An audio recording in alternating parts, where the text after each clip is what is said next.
Chinh thả mây của đầu ma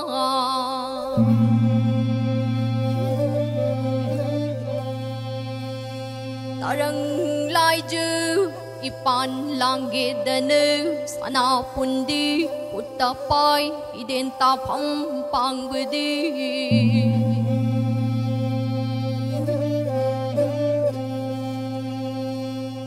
igang thanu ui bần lại jama đi lấy đầm đi Hawaii ao rư học trang ui chạy trình nhột cul ta râm bờ thơ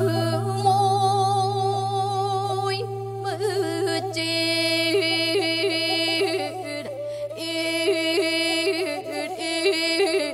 ta khi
ta đông bờ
Sahi ani mki mamang ne aina hoigi Imphal Turen Turen Torban da popna yakse Imphal Turen chi yam kangba January swagi matamgi wakching tha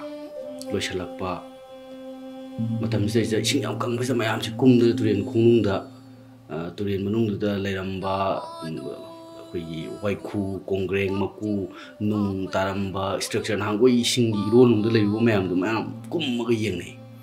aiju kummaga mayam maraktuda yawi yenge adeda yam thajadana pena gi chejing gi yotkol amkhak kolinga pucha charaga ising khunung manungda taramba si thengna bani ada ai sagi Turen manungda ising pungkang kang akanda kumbagi nungai bu kokthokraga tarammi bang sagi yam thajadaba taram gani sukan khaludaba ising manungda nga saru sarang leramba ai kongreng tharoi nung lengoi yotek thangtip yam ama tarambadi thengnai aduga khoigi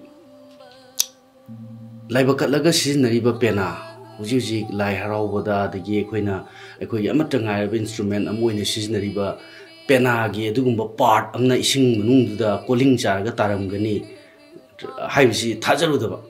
adu thengnarubugi sengna isei hawrakfam oigi haitare pena gi chejing yotkol amana calling charaga ising manungda tarambasina nangi wari liu haibe isei sigi